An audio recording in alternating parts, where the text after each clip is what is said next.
Namaskar and good afternoon to everyone. My name is Devamitra and from Kalinga Literary Festivals team. I welcome you all to today's Bhava Samvad session. It is about the newly published book Power Within, the Leadership Legacy of Narendra Modi, authored by Dr. R. Balasubramaniam, who will be in conversation with Ms. Tulip Suman, Faculty of Law, KIT Law School, and she's a researcher and a media panelist. Now, I request both of you to take forward the session from here. Thank you. Thank you, Devamitra. Hello, sir. It's such Hello, an honor to be here today in talking to you. It's so lovely to meet you online, even if it's online.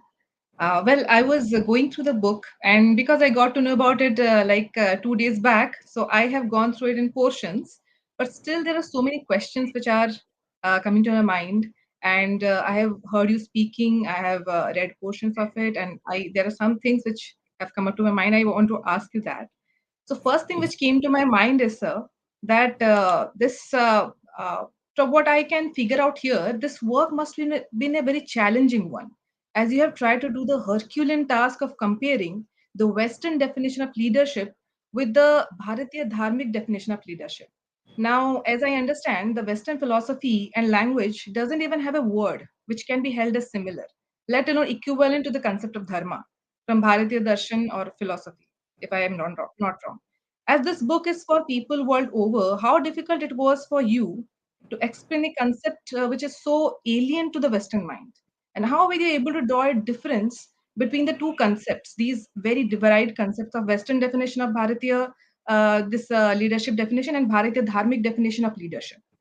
Did you take any help from the civilization and wisdom of Bharat, maybe? Thank you so much for asking such a very deep and a very insightful differentiation between the West looks at leadership and the way the Eastern scriptural wisdom looks at it. My challenges came much more earlier than just before I started my research. Living and having worked with indigenous tribal communities for a very long time, actually having seen traditional chieftains in action, seen how they perform in leadership roles, and being so very invisible in their perform. I really understood that real leadership is being actually present in your absence. And for me, that was very striking. At the same time, I realized that living in a world in which I operated uh, amongst indigenous communities, living their lifestyles, I realized that these people were happy and peaceful, but then the state, in its own wisdom of thinking that it has to develop these people in the so called narrative of development, destroyed their lives. And I was always very angry that they can't make policy for these people. Why can't we have the leadership that can listen to citizens, that can listen to these communities and appreciate them? That's when suddenly hit me that we have inherited a model of policy making and human development, which is essentially a cheap imitation of the West. Whereas India was full of its own models of development, which over time, whether it's colonization and all the results of it, we lost it out. And therefore, I started wondering whether we lost out this message of real leadership also in that process. So I went to the West, went to Harvard, the mecca of policy making, leadership, etc., to understand how they think, and quickly realized that well, it's very attractively packaged and presented because we all get carried away by deep research, again using frameworks which the West is very conveniently using and not really using frameworks that we in India can develop and use. We start imitating it. So I thought, let me do some work, and more than clear, close to 2 decades actually of trying to think through this. And then I hit upon the same problem that you said. Even the appreciation of the words, like whether I talk of communication and the context of Sadharanikaran or even leadership itself, fundamentally there's a huge difference. The West doesn't look at leadership in its completeness. They look at a leader. They look at the actions a leader performs, and therefore for them it's all about the person, the personality, and what are his traits, and it's so centered in the I. And in India, we all grow up trying to say that whole existence should be to transcend the I itself. So it's completely, for a Western person who's grown up in his own culture of individualism, he can never appreciate it. Whereas in India, because we're imitating it, we are also getting into the fact of leader. But if you look at it, it's the actions that a person performs. It's not about the person, but his actions. So if you see the definitions, And that is where the differentiation is started. Though I've not written it in the book because you asked it, I'm going to raise it. The Western word of lead, actually, the word lead was used first in the West, in the Indo-European space, in the dark ages of Europe. It comes from the word layat. Layat actually means to go forth and die. That is what it means. The front runner who, before the war, goes to spy and comes back with information. And embedded in their appreciation of being a leader is the risk of leadership and death. Whereas in India, the root of the word, etymological root of the word neta and netritva, though they come from the same root, neta is what, and netritva is the expression of leadership. Netritva also means vision. It also means drishti and then seeing, and so taking people to a higher vision and leading that, I mean, the action of leading them to that higher vision is netritva. So for us, it's all positive construct. Whereas in the West, the way it looks at it, the hero is supposed to be a sacrificing negative construct. And this itself is a great way of separating it out and seeing how is it that we can present the understanding of leadership very deeply embedded in a space where you're devoid of the individualism and transcending the I, but actually working for everybody else around you. Sir, that, as you were mentioning that you had worked at the grassroots level with the tribal communities as a civil society activist. You have quite spent quite some time with the indigenous tribal communities. That I had read also about you when I was reading about you. And you are also the founder of GRAM, Grassroots Research and Advocacy Movement. So now that in Odisha there is a significant tribal population, and recently after a huge electoral victory for Bharatiya Janata Party, Odisha has got its new chief minister, Sri Mohan Charan Majhi, who hails from Santhal tribal community, which is in Odisha. And my question is, what were the developmental challenges faced by the indigenous tribal communities during those years that you spent at the grassroots level of your involvement? And would you agree if I say that those lived experiences inspired you to start working on this? Because tribal communities are at a disadvantageous position, right? So, did that anyway propel you to write this book? I would fully agree with you that life experience is what actually pushed me to write. And if you see one of my earlier books, I the Citizen, where I talk Yes. about citizenship I had read about that as well, actually. and actively engaging with the state, it is because that's when I realized that the state, in its own wisdom, I'm not blaming anybody because nobody really thinks through the last man down the street. And that's the differentiation of this prime minister, whose context as well as his constant thinking is about Antyodaya. How does our last man down the street feel, or the man in the last mile delivery system understand and appreciate the program as? But living in the last mile, I realized that the system doesn't understand it. The system sees poverty only from the lens of what can I provide for you. It's a very hierarchical relationship. I am the provider, I know what you want, and therefore you will take what I give you. So if I think you should eat rice, my public distribution system will only distribute rice. I think so. And I don't ask you what you want. And I realized my tribal communities never used to eat rice. Rice was a festive occasion thing. For them, it was the ragi, the millets that they were eating. And when they grow ragi, that's what they ate. But then you come and say, I will give you rice free. Obviously, in the economic model that we all exist, the reality of the economics that we exist in is if I have to grow ragi the hard way or go to the shop and buy after 20 rupees a kilo, why would I do that when I get rice free? The state, in its wisdom or stupidity, actually took away all the cultural strengths of these communities. And that really made me very angry. And I said, you create poverty in them. You don't let them to get into the forest. You don't let them to lead their lives that dead. They were so sustainable in their existence. Whereas we now talk of sustainable development conferences around the world, and if you look deeply, and I want to narrate a story which actually really gave me a lot of insights in how tribal communities operate. There was a very elderly chieftain called Kempaya. In one of the books, I think, when Voices from the Grassroots, I write about this. We were very dear friends, and he used to be I would say, my advisor, informal advisor in anthropology. He used to meet me every evening. He's now passed away. He was pretty old when I went in. And I'm talking of this 30, 35 years ago. Every evening we would meet, talk about it, and betel leaf juice dripping around his neck, and all that fun that we had talking things together. Now, in the tribal communities, the Ejaman or the chieftain, and he was a chieftain of his community, would give you seeds. And only after you receive seeds from the chieftain can you cultivate land. So everybody had 2, 3 acres of land, small pockets of land, what they would call traditional language as Jamma. Jamma is the area chieftain's word is law, and he controls that community in that space. So if he doesn't give you seeds, you don't cultivate. If he gives you millet seeds this year, you cultivate millet. Next year, he gives you pulses, you cultivate pulses. Third year, paddy, you cultivate paddy. So you don't have a choice. In today's world, it will look as though it's a violation of rights. Personal freedom has been taken away by the chief, and he tells me what to do. So I had the same, coming from Western upbringing, never seen and brought up in, never been brought up in an Indian village, but always been brought up in the city of Bangalore. With the economic thinking that I had, I felt, how can you let people not cultivate? Today's world, you can't let land be fallow. And how can you decide what that man should grow? He never said anything. He did this whole exercise, and then he said, come back after 6 months. 6 months later, I went to the tribal colony. He was sitting in the central, what we call the chowdi, the central hut where tribals do their judicial processes. The chieftain sits in judgment about what he needs to do. And he was saying, okay, this family gets you have 4 people in your house. So you get 8 quintals of ragi. You get 1 quintal of paddy. And he would distribute it. And I realized even people who are not cultivated, where he had not given seeds to them, they were also being given it equitably based on how many people were there to consume what they brought. So it was not like those who didn't do anything on the land did not get anything. Then I asked him, it's not fair. That fellow didn't do anything. He said, no, he did it. He went in somebody else's land and worked. His land was fallow. And don't say he did not do anything. He allowed nature to regenerate itself naturally, he said. That's also doing something. Now look at his wisdom. And then he kept back, after the whole distribution, there would be a lot of things left out. And he would keep it back in his hut. And I immediately, my mind was, I was an anti-corruption activist. So I thought this chieftain is corrupt. He's keeping it for himself. He looked at me, smiled and said, I know what you're thinking. This is not for me. And in the community, there's a community calamity, or there's a family where the husband dies, the children are suddenly orphaned.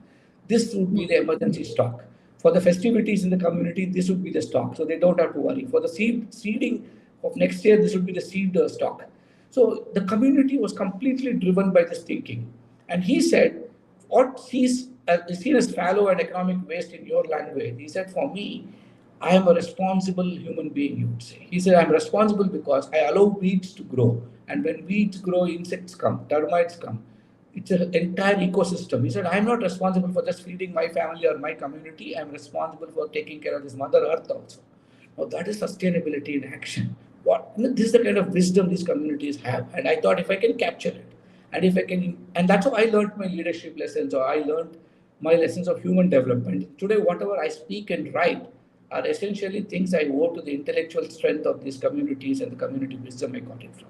The same thing applies to leadership. I have several, in the earlier, again, the earlier book of mine, the leadership lessons for daily living. Several stories are from these indigenous tribal chieftains, where I would walk with them, talk with them, and learn from them. And thankfully, I have this ability to articulate it in the language the world can read it in. And that's what I have done. That is the most interesting part, actually, because people would not know about it if you would not put it into words, if you would not write it down. Such a wonderful thing that you told me about. I did not know about this. Thank you so much. Sir, the next question which comes to my mind is, of course, the subject of your book. We all know that PM Modi has received the most approval, that is 78% in the global leader approval rating tracker, and he holds immense respect amongst the world leader as well. We have seen it. Of course, it is because of the diplomacy that he has communicated with those people. But as a common man might think, apart from this information, which is of course available on the public domain, what convinced you personally and propelled you to choose PM Modi to be taken up as an example on this larger context of leadership? Because you have to get personally convinced as well to write about someone, right? You're absolutely right. In fact, I never even imagined I would be writing this book, to be very honest with you. So, over the years, as I was doing my research and my lessons that I was learning from indigenous communities, I was privileged to have some very good guidance and spiritual mentorship from Swami Sureshananji, who was my guru, is passed away now. He was the Ramakrishna order and very strong practicing Advaitin. And you have written a book about Swami Vivekananda as well, I believe, right? Yes, I've written about Swami Vivekananda also, called Vivekananda as you see him. But Swami Sureshanji, who introduced me to this world, of understanding Vivekananda and all this from a different perspective. One day I was talking to him, and he was in his he had sort of became a retired monk, if I can call him that. He's not holding an official position because he was getting old, and I used to meet him regularly, and my inspiration came from him. So in the course of conversation, I told him, I'm discovering all this. There's so much in our Upanishads and Vedanta. There's so much. Vedanta is not just spirituality and just for monks. Even in a practical everyday existence, the Vyavaharik Jivan also we can apply it. And that's why our conversation should be very, very intense and fun. And he was a very humorous man. And then one day he told me, I don't understand all this. I can see it only from the context of Brahman and what it means to me. But what you're saying also looks interesting. But and then I explained to him, I can't find a single exemplar who can embody these qualities I'm discovering. Whether it is from even things like Panchatantra or the Jataka tales, though we don't see them as books of spirituality, the embedded message in them are so deeply filled with morality and the morals of and moral reasoning that if you start practicing it, the yama niyama levels of spirituality, you're actually getting there. And so it's a sort of an excellent ladder for us to start our journeys of spirituality. So everything in India had so much of intellectual strength in it. So I was discussing with him. I said I could possibly never find anybody to write about. And so as a sort of he then told me, I don't know much about all this. At that time, Prime Minister Modi was the Chief Minister of Gujarat. In fact, I write this in the preface also of the book that I've written now. And he said, see, I don't know much about all this, but my brother Monk says this young man long time ago came to join the order, and then some of them have kept track of what he's doing. He's now the Chief Minister of Gujarat, and maybe several things it does seems to be very similar to what you're describing. So if you write about, use him as a case study or exemplar, you may be able to provide a model to the world. So to me, I used to always have this challenge. I have written about Vivekananda. When we read Swami Vivekananda, when we read Aurobindo, or when we read Ramana Maharshi, Ramakrishna Paramahamsa's life, all these great people, Mahatma Gandhi, they're so great that they're so inaccessible to us. They're so far away that we can't imitate them. We think we only and immediately the mind puts them on a pedestal. It is ready to worship them, but never to imitate them. So I realized that is not the kind of exemplar this world needs. This world needs exemplars where we can bring out the Vivekananda inside us. We can bring out the Narendra Modi inside us to serve this nation. So I said, can we really find some exemplar like that whose struggles in life, who's very ordinary in his existence in the beginning of his life, but sheer determination and discipline and the commitment to hard work actually has reached a level where it is very aspiring for all of us. So is there a path that we can learn from any such achiever's life that we can imitate? Gandhi and Ahimsa and Satya look so impossible to imitate. Or when Vivekananda gave the call of the national ideals, he said Tyaga and Seva. It's nice as words. But when you try to live the world and try to simply do a Tyaga of your own aham, then you realize how difficult it is.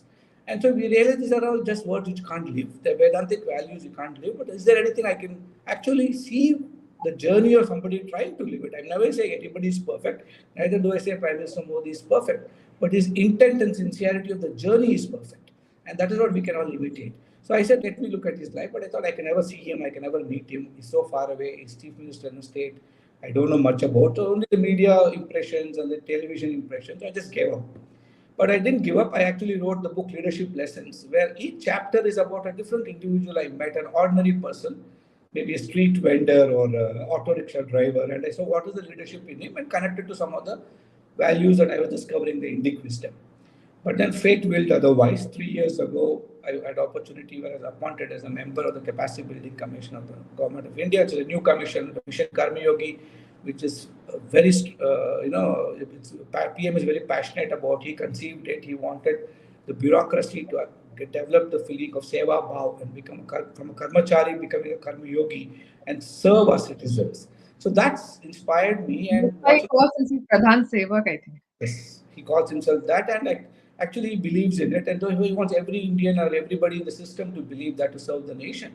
So I thought this is a God-sent opportunity, and this commission reports to the Honorable Prime Minister and this Human Resource Council. So it gave an opportunity to see him in action. And when I started writing the book, I had conversations with him, with people who are very close to him, who report to him, who work with him, the bureaucrats, his cabinet colleagues. And then I said, unpacking his leadership. And I've seen it only through the leadership lens.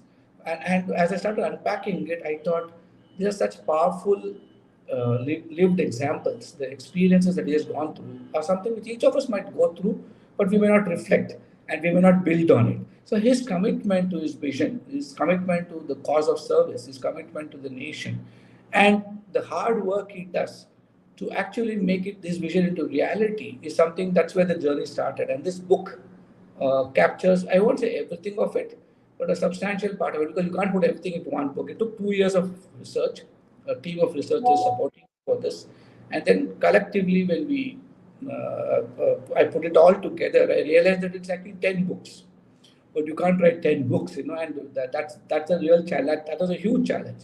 So I'd get up at 3 in the morning, and you have a day job also. So you have to take care of the day job and start writing, and writing, rewriting, and I tried to make meaning out of this. And one of my close friends and academic colleagues, once after reading the manuscript, he told me, "You've gone wide, but each chapter can go so deep. Each chapter has got space for 2, 3 PhDs to work on. So if you put your book together as a material for PhD students to go deep into, each chapter will have 3, 4 PhD outcomes." So that made me, it sort of gave me a sense of satisfaction that at least I'm opening up avenues for people to go deep into. But when you're talking about PM's struggles and his lived experiences, from what is available in the public domain, we know that PM Modi has experienced economic hardships since his early years. Plus, when he became a Sangh Pracharak, when he joined Sangh, from where he has literally carved his way to become the Prime Minister of our country, which is, by the way, so diverse that it's said that every 100 kilometers we come across a new language and different cultures, yet we managed to stick together. My question is, could you discuss the importance of Modi's formative years and personal growth in shaping his leadership style, as you have highlighted in your book? I think each of us, like I was explaining earlier, have a crucible moments in life. Warren Bennis, I write about this in the book, also the great leadership expert, talks about these crucible moments. So every one of us have, and very few of us actually go back to the crucible moment and allow it to work its way through our thinking and in our mind, and then reflect on it and ask ourselves, why was it so impacted? See, experiences we all have, but how many of us look back at the experience and say, why did it happen? What did I learn from these experiences? How can I allow it to fashion my life? Now, Prime Minister Modi, and I don't know whether this incident is there in the public domain because one of the conversations he was sharing, I had the same question. What created this desire to serve? Why are you even looking? Why do you even want to do the seva? Why is seva important to you? And he had a very simplistic way of putting it, but I think it's a very powerful, deep insight that he has shaped as his future of his life.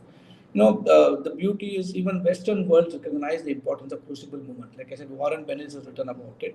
And Mark Twain himself, in one of the places he writes, every human being is born twice. That's what he writes. The first day when you are born, and the second is when you actually discover why you are born. And I think that crucible moment of Prime Minister Modi was the second birth of discovering why he was born. He was a small child, maybe 7, 8 years old, in this little village. And those days community living was a different, fascinating experience. And he gets a lot of his appreciation of community life from his early experiences. So the neighboring family, they were a barren couple. They didn't have a child for a long time. And so suddenly the lady of the house, maybe she had a baby. And so everybody in the whole village was celebrating. And for Modi, it was a fascinating experience to say that this neighboring house, there's a child born, but the whole village is celebrating the child's birth. And that is a sense of community ownership that's there. But unfortunately, the child fell sick, and within a week it died. And the whole community went into mourning, into sense of gloom along the whole village. And so again, this is something very strange for Modi. But then what was most stranger in the story was this couple in whose family the child died actually had a cow. And the cow stopped eating the day the child died. Yes, yes. And then Prime Minister Modi was as a child, you are fascinated. Why is the cow not eating? How does it even connect? He went to his father and asked him, why is the cow not eating food? And his father explained, saying that, child, and it is the way a father usually explains to a son. Maybe this is cow's way of grieving. So it was, attached to the family and the child. So the cow expresses its grief by not eating. But unfortunately, a week later, the cow also died. And then he's really touched by this. It's a crucible experience for the Prime Minister. And what actually started off the spark in him was the fact that he said, if an animal can feel so strongly for human race, how much stronger should a human feel for another human? And that is where his desire that I'm going to constantly work all my life to make sure I ameliorate the suffering of another human being. And in all his actions, wherever you see its public leadership decisions or its desire as a pracharak or his intent to become a monk because he thought he can serve the world by becoming a monk, or later on gave him this strength. But more importantly, as he went around, he had his 2 years of his life immediately after, as he became a young adult at 17 years old.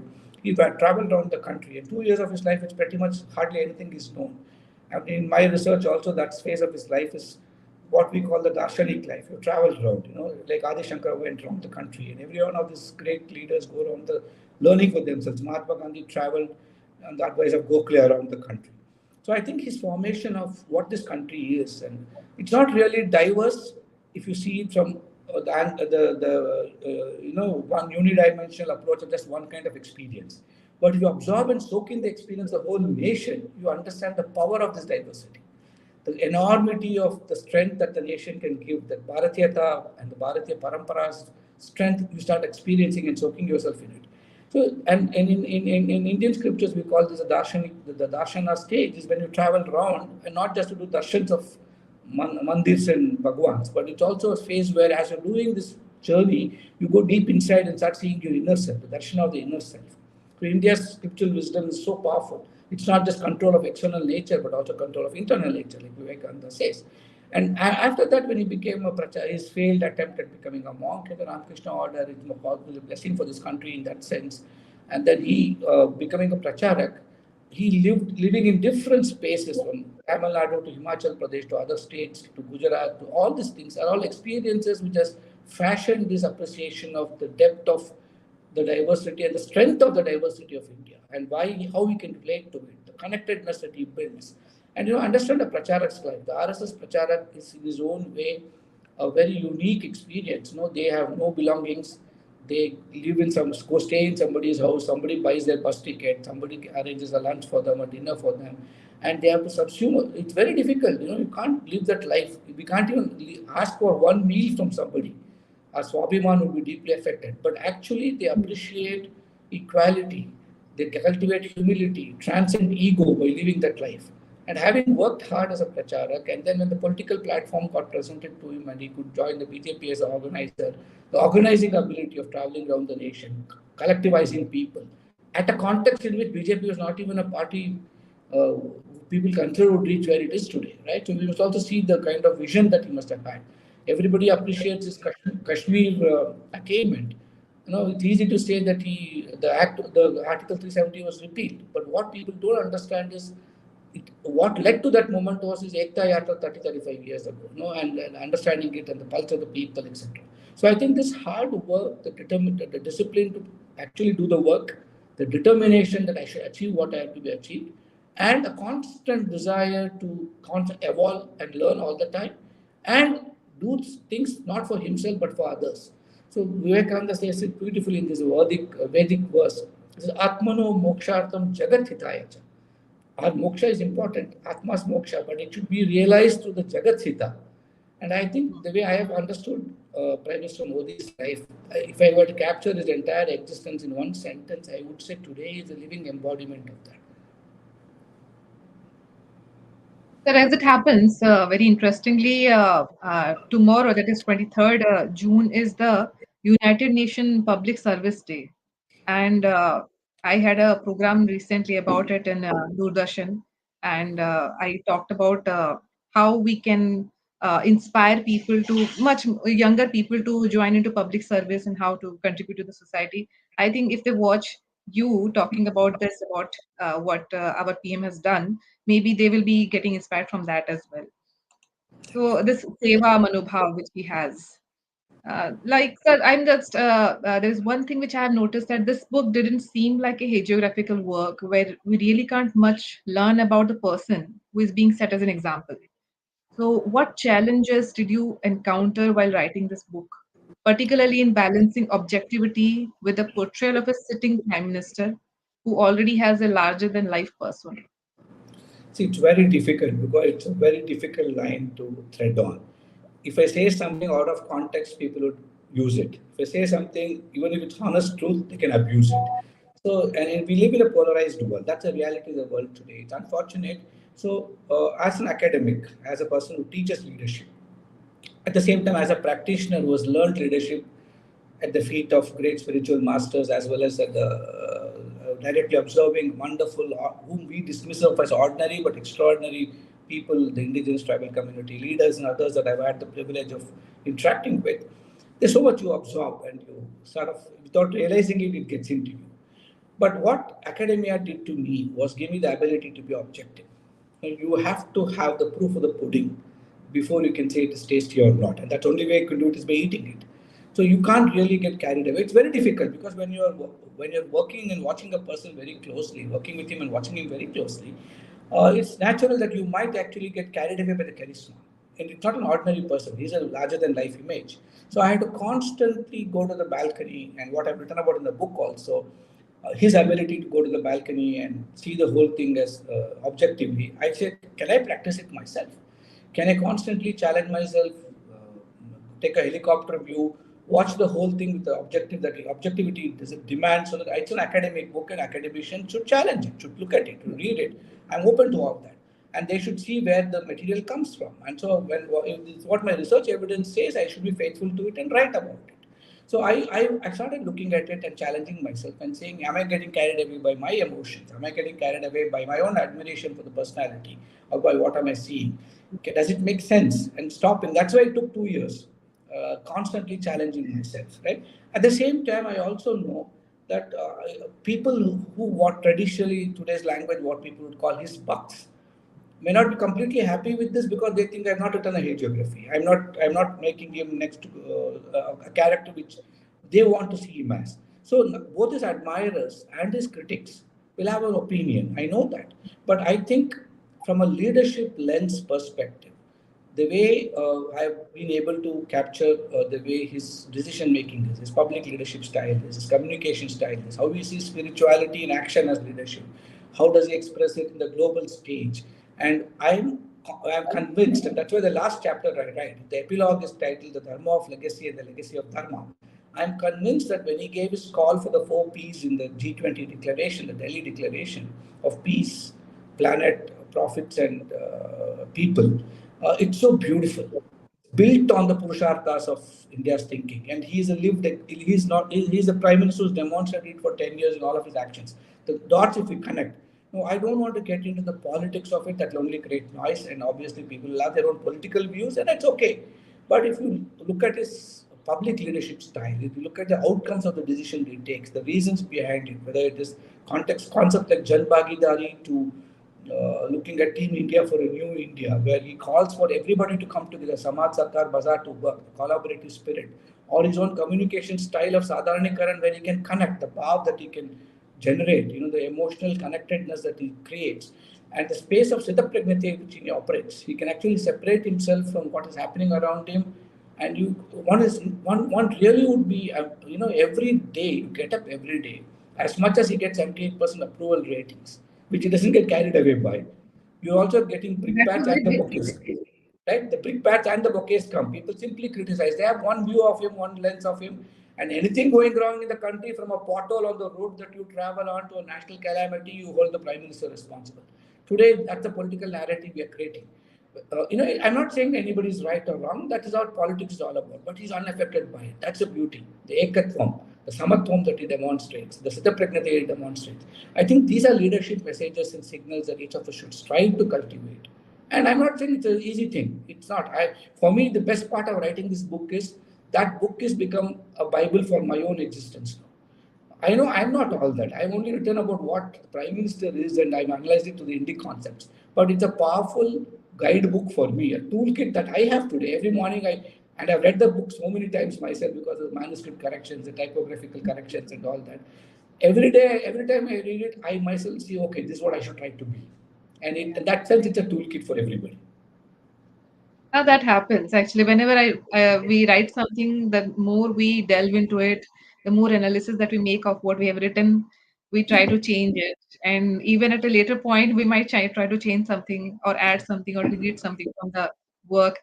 which of course, as a researcher, I can completely agree to this, that we have to be very objective when we are looking through things, because if the subjectivity creeps in, then our deductions might not be completely devoid of the emotions or like that. It has to be truth, and anyway truth has to be there. Sir, what could you share any surprising discoveries you made about PM Modi during your research for this book? Though I don't write about the book, what I was to me, what for the outside world, the real powerful thing is we all see him, and when we see him through television screens, or when we see him read about him in the newspapers, or when he's reviewing a meeting, in the meeting when he's conducting a review, what image one makes of him is a very stern person, very firm, tough, stern disciplinarian, right? He's a disciplinarian as far as practicing his disciplines, but actually he's an extraordinarily humane, compassionate, humorous person. The kind of and humor. His humor is not to laugh at people. His humor is the ability to laugh with people. And so some of the experience I had where things that he shared, you enjoy and you suddenly see a different personality, because in your mind he's not that, but he's that way. So to me, that is very impressive. Second thing is his ability to separate role from self. Leadership is this enormous ability. We all play several roles. Krishna in the role of a charioteer is a charioteer. We shouldn't forget it. He's a charioteer to Arjuna. But Krishna in the role of a Jagat Guru explaining the Bhagavad Gita to Arjuna is also another role. And we can't confuse. He has to be a good charioteer in the charioteer's role. He must be a good mentor in the mentor's role. He must be a good husband in a husband's role. Any human being, a wife, a child, a son, father, mother, they are different roles. Now, you are a professor, that's one role. You're also a daughter, you're also having different, you may be a friend to another person, you may be a mentor to several of your students. You have different roles, and you can't confuse roles. Right, but this ability for him to separate role from self, he has not lost sight of his self and purpose of what the self should do. So the leadership definition I give here is powerfully drawn from some of the examples I saw him in his performance. Leadership is about understanding the self, swadhyay. Swadhyay in a very deep sense. Bhagavad Gita is all about swadhyay, understanding myself and self-awareness. The strange thing is when Daniel Goleman, whose works also I refer in this book, talks about it, we think it's a discovery for the first time. But Bhagavad Gita is all about emotional intelligence and swadhyaya and self-awareness. And then the way he is able to actually make it a larger mandate for the entire community, and the way he's constantly using this opportunity of self-learning to learn more. I said leadership is understanding the self, but it's also about understanding others and the connectedness that he brings in. If you don't understand others, you can't connect. And the leadership actions that actually enables this connection. He, as prime minister, what are the leadership actions he can do? So his public leadership decisions, though they look at programmatic, and the deconstruction might be done by people like me or the secretaries of government who deconstruct these ideas, but the very power of the idea comes from this experience that he goes through, and the insights that these experiences bring out. And the last thing which might look out of this world or people might ridicule this, but I feel that as you evolve, and two things I describe it in the book also, Mihali's work of flow, and where you become so one with the work that your ability to perform is at a different level itself. He's so completely in the moment. He's 100% in the moment. It's so difficult for us to practice the power of now and be in the moment. But his ability to be in the moment. Just imagine, he's not an ordinary role. He's the prime minister of this country with 1,000 problems every day. He should possibly wakes up with a problem, and every minute is a different issue. But every time he's in one issue, it's only that issue. His completeness and the oneness with which he focuses on it is something admirable. And the necessity to learn for that oneness is something which he has been cultivating possibly. As I know, I've done research of his 50 years of his life, so I can talk about 50 years. And more importantly, when you talk about his communication, it's a lesson by itself. Sadharanikaran, Bharata's Natya Shastra, Bharata Muni talks about Sadharanikaran and the ability to bring, he brings in Bhava in communication. For the Western world, it's all about the message. I decode and send a message. I encode it and send a message, and you decode and listen to it, and if you can get it the same way I have sent it, that's all matters. But in Sadharanikaran, Bharata said it's not that. All that is there. So powerfully described 3,000 years ago. And he says, but that can happen, the distraction or the noise will not happen only when the Bhava communicates, connects it to each other. So Saharudayata matters, he says. And the Prime Minister's ability to connect, whether it's some global business leader or a man on the street, or a child that he goes to and meets and talks about examinations, or a young person, or a startup guy, or a gaming person who's a different world altogether, Gen Z, if you can call them. That connectedness comes from the Sahara. Or there is Gen Alpha. Yes, whatever you call it now, there are new words for this. At least my generation is all about, we never had words those days, so we don't even know what generation we belong to. And the Sahara Deyata doesn't stop there. Sahara Deyata at action level, he's converted into Sahakaryata, the collaborativeness. That gives him the strength always to say, people misunderstand. I think in that sense, they only see one angle and talk about it, but his ability to say, "Main nahi hum," comes from the Saharadhyata leading to Sahakaryata, and which is something very impressive when you watch him from close spaces. So, sir, in your view, what are the key takeaways from PM Modi's leadership legacy that other world leaders can learn from, or not even world leaders, why even the local leaders can learn from and implement in their own contexts? Because we can see that there are so many problems which we have right now in the world, in local level, in every level. So, what are the lessons that they can take it from your book, especially? See, there's several lessons the way I see it, and that's why it's important. That's why my last chapter is dedicated to how we can make this world a better place, and if we can manifest those qualities, and if more and more global leaders start manifesting these qualities, we can all possibly surely make this world a better place. See, lot of decisions taken by public leaders today. There are two angles I see it as. One, the world is beset with wicked problems. The way Vittel and Weber describes wicked problems in the policy space. These are problems that don't have easy solutions. These are very complex, requires a leadership which is adaptive, resilient, and very dynamic in ability to change real time with the learnings that they can acquire. It's all impossible. We immediately say nobody can be that. The problems are also so complex. You need collaboration. You need different domains to come together. And the problems are also created by us only. The economic model that we have created is unsustainable. And then we say sustainability. It's a joke. Sustainable development is not going to happen if we don't change the models in which they are actually driven by. So we have to look at it, the freshness that it demands. That means you need a completely different slate to operate on. So leadership is always in context. Most of these people grow their leadership in a particular context of experiences, and therefore they lose the dynamism that the current context might demand. I've written about 3 leaders in the epilogue, and they're all great people who shifted the narrative of their nations in the respective context in which they were exercising leadership. Whether it's Abraham Lincoln in the context of the United States, or it is Lee Kuan Yew in the context of Singapore, or Deng Xiaoping in the context of China, I'm not even saying I'm comparing anybody. I'm just saying they operated in a context. And in today's world, if they were to operate in the same way they operated then, even in their own countries today, they'll not succeed. But the context Yeah. has changed. So they'll Yes. have to learn how to operate in this new context, the new skills and toolboxes they bring. And that ability to learn is very unique for extraordinary people, for extraordinary people who can exercise this level of leadership. I think Prime Minister Modi manifests that. He knows, as a public leader, he knows the difference between Shreyas and Prayas. As much as short-termism is important, long-termism is also important. He has to win elections in the short term. So electoral battles make you short term. Just imagine 60% of the world is entering electoral battles in this year itself.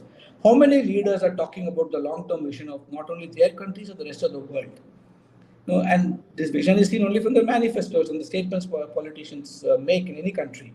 Everybody is only interested in winning the next election. But this is the first country in the world. The Prime Minister talks about Amrit Kal and 25 years of this country. He may not even be there for 25 years, let alone be the Prime Minister. Right? So that is long-term thinking. And how many people can balance, create the equilibrium between ecology and environment and economic necessities? Vivekananda says it so beautifully. He says you can't really talk about the Bhagavad Gita on an empty stomach. And Indians need the security of food and schooling and all the material comforts that the human body requires. He can talk in one stroke about providing free rations to people, to creating houses for them, to taking care of our farmers. At the same time, talk of quantum computing and the blue economy and space economy and what India should be a world leader in 25 years. So this uniqueness of his ability to balance short-termism with long-termism, Shreyas with praise, as I call it, is something powerful. Now look at what Arthashastra says and what Chanakya says in it. He says so beautifully. He says the primary responsibility. Rajadharma is all great, but Rajadharma for what? The primary outcome of Rajadharma, he says finally, is only two things. Yogakshema and Lokasangraha, right? Welfare of everybody, and Lokasangraha is also creating that security where a space where you can live your life to acquire the securities you need, as well as ensuring the securities already got are protected. And for that, he says you need a leader or the head of government, the person practicing Raja Dharma, should be somebody who's developed the Indriya Vijaya, the control of your senses.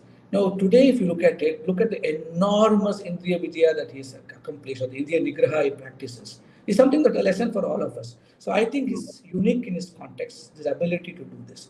And his ability to connect to people. How many leaders can be connected? He can talk to a global Right. leader, right? Even when it meets the prime minister of Canada today, there is no there is no anger or hatred in his thinking. Or when Turkey, which is criticizing India, has an earthquake, the first country which responds with a immediate response and put up a hospital there is the Indian Army and their team sent by the Prime Minister for that. So for him, it's people who matter. So I think this thinking, whether it's Solar Alliance or it is looking at the world's life thinking, personal responsibility for life and the life economy that he wants to create, is as important to him as everybody getting energy security. He has to think He about also the. introduced the vaccine Maitri. That also worked really wonderfully because that was a very important step which was implemented by India especially, and the African nations benefited from it in a very large extent. A lot of countries, more than 40% of our production went as we were Yeah. primarily a very important player in this game of ensuring that the whole world got the benefit of India's vaccine success, right? So I think today, if you look at our digital public infrastructure, it has made life so very. We just take it for granted. We talk about it as though it's normative today.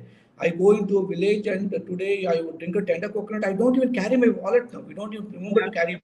We are more terrorized if we lose our phones because we lose everything, right? The financial insecurities when you lose your phone. You can just use a UPI anywhere and the rest of the world Anyway. wants it. Look at the way we are using JAM today, right? The trinity of JAM, whether it is Aadhaar and the application of Aadhaar, mobile technology that we are getting at the Jandan accounts, where financial inclusion is not just words, it's not just an account that we're opening. It is giving a sense of respectability and a sense of self-affirmation for Indian citizen. It's important for them to have a bank account and direct bank transfers are saving the nation so much. So all this could have been done by anybody. Maybe people can argue and say technology progress only now. But Huh. applying technology in a particular context to solve common man's problems, I think it's enormously, he's gifted in that. Yeah, because he has spent his life in a from the very downgraded position to a very upgraded position. So the problems which are faced by common men, maybe he is more adapt to understand and solve. He can relate to So that. sorry, sir. He can relate to that, and therefore his Yeah, he solutions can are relate to practical. it. Yes, exactly, exactly. Not that rich people do not have problems, but the problems which are there with common men, he will be able to understand better, I think. So I regularly take part in TV media debates about international affairs, foreign policy, diplomacy, and it's always a perpetual question which is asked of me by the moderators that what would be the government stance on various issues. Now, whatever may be the issue,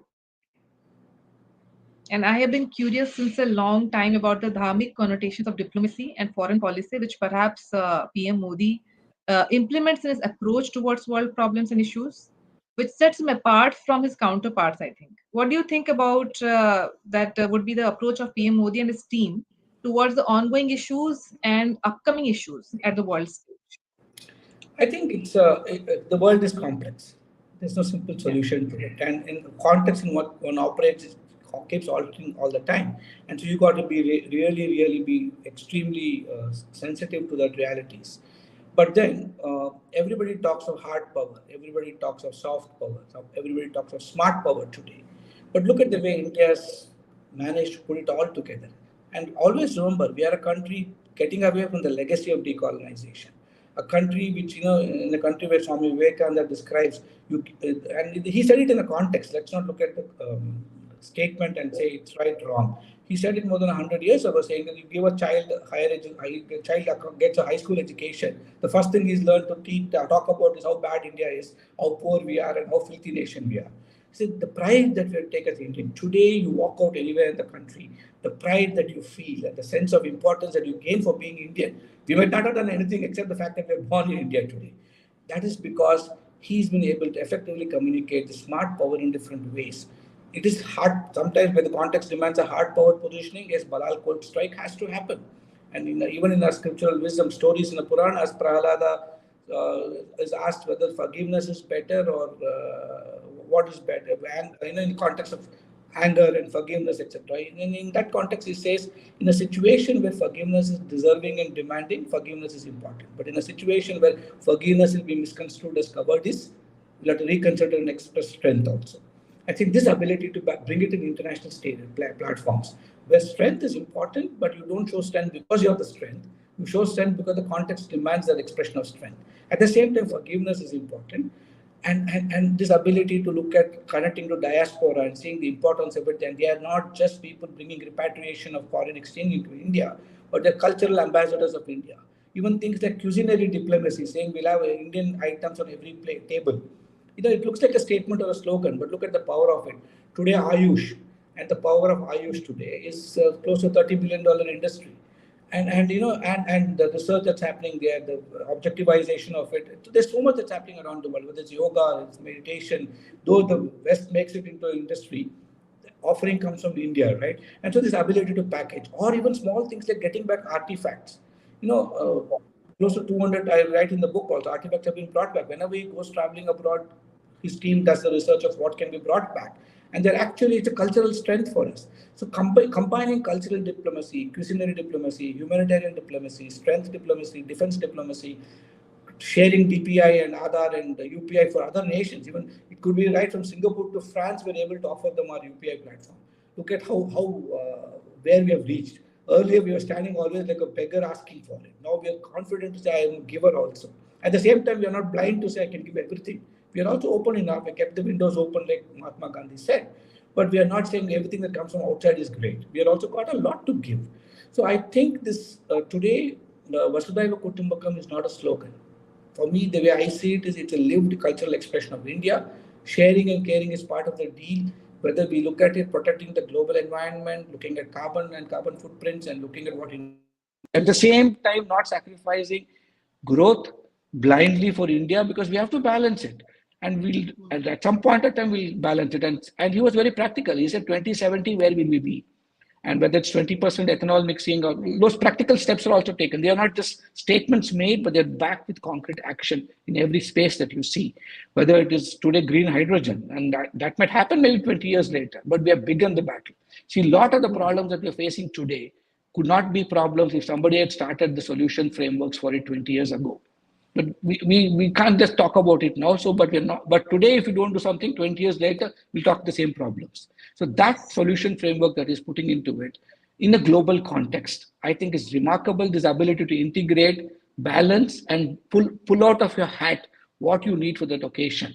And look at the personal touch he brings into his relationship. He knows that personal connectedness also brings government connectedness.